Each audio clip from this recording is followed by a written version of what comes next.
Hello everyone, and today I'll show you how to insert a SIM card into the Samsung Galaxy S21 FE 5G. First of all, the phone comes with a SIM ejector tool. It's a small item which looks like this, right? So if you do not have it, you can use a paper clip or anything thin enough to fit into the hole. Now let's grab our phone and let's find it's right here, let's find our SIM tray.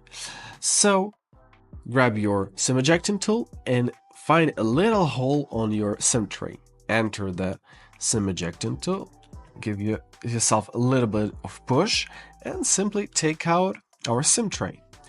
So here you'll find a slot for SIM 1 and SIM 2.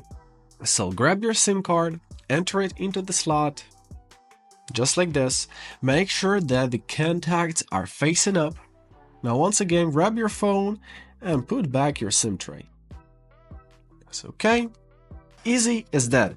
Now you are to enter your SIM card pin if you have one, and that's it. I hope this video was helpful. Thank you so much for watching and have a great day.